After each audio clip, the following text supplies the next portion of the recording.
to my channel. As promised, today I'm going to be teaching you how to make this little four-wheel drive drawer system. Why did I decide to make my own? Because it was a lot cheaper and it was a lot easier and I could just make it how I wanted. Also, what I love about this particular drawer system is it's really easy to make. It's fairly cheap and it's also super light. Another thing I like about it is you can make it as high as you want, as small as you want, or as wide as you want, depending on what type of crates you use for the inside. Yeah, anyway, let's get into it. Alright, so I'm just going to run through what you actually need in order to make this little shelving unit. First off, you're going to need some aluminium tubing. This is the 25.4 by 25.4 by 1.2 millimeter. Get it in the 3 meters because it is just a lot easier than getting all the small pieces, and it's a lot cheaper. You can just get this from Bunnings, or if you're not from Australia, probably just from your local hardware store. What you're going to need is the joining bits. If you're in Australia, they're the brand Connect It.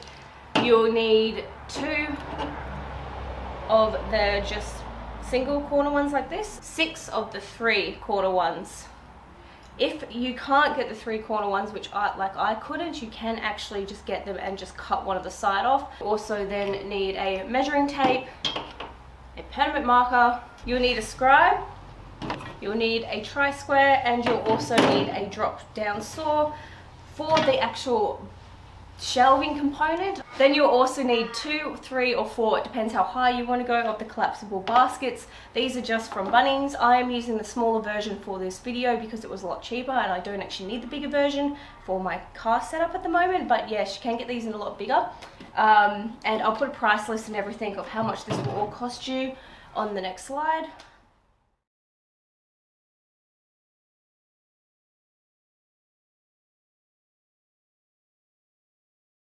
Alright, so the first thing you're going to want to do is you have 2 choices here. You can either leave the 2 baskets like this because they do actually connect in with each other, or if you want to make it a little bit sturdier, you can actually glue them together.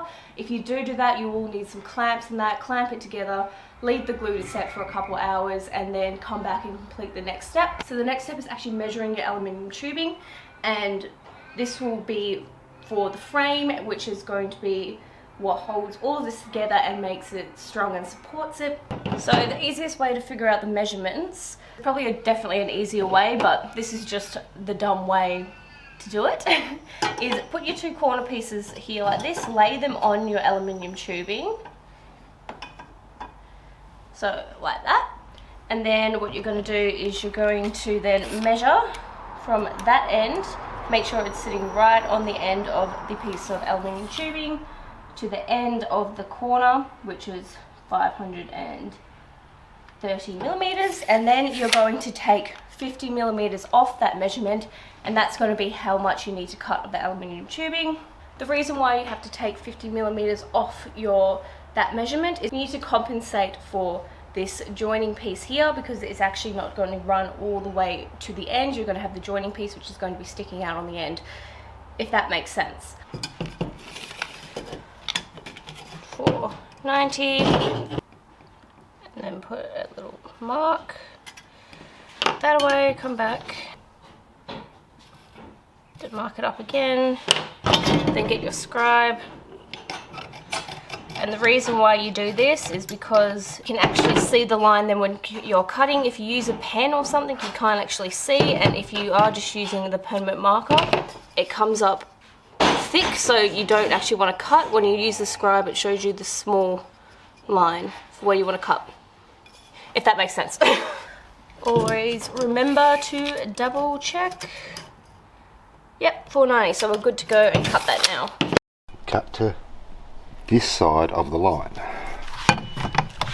So always cut on your waist side. Yeah, see, have a look at that. See how I'm lining up the tool? Yep.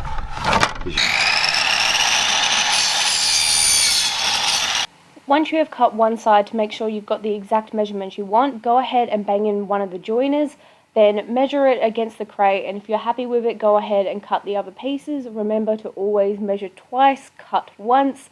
Just repeat the same process that I have shown you before. do this for each side and each joiner. You can also cut it how my dad is showing you here by doing it under the saw. However, I would not recommend you do that unless you are very comfortable with using this type of machinery. Pretty much just complete doing this process. I recommend only cutting one bit at a time to make sure you get the exact length, and then just continue banging in the joints. I forgot to mention you will need a hammer for this.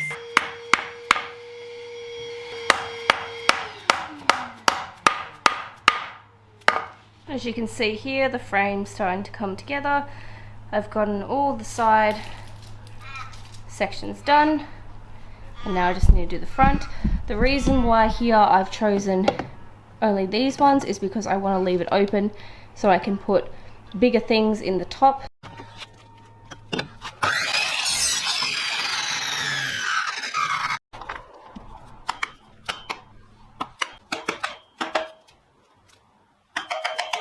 So there you have your frame for your shelving unit. As you can see, it's very light, which is one of the reasons why I like these drawers. And then all you're going to do from there is you're going to put your baskets in to the frame.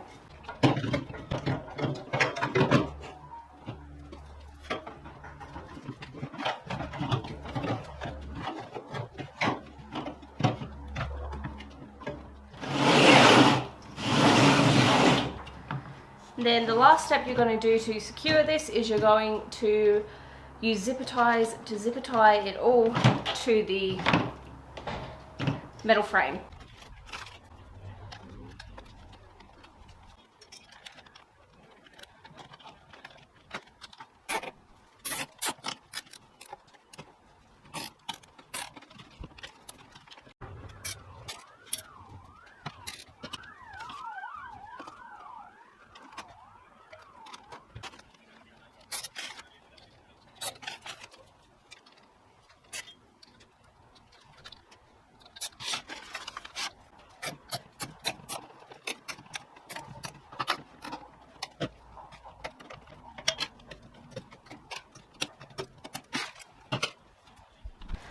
And there you have it. Your very own little four-wheel drive drawer system. Very light, it's easy to lash down to your car, and only will take you about an hour to make. So that's going to conclude this video, guys. Like always, if you like my videos, make sure you click the subscribe button and you click the like button. If you have any questions on this at all, just pop them in the comments and I'll answer them when I can. But other than that, I'll see you in the next one. Bye!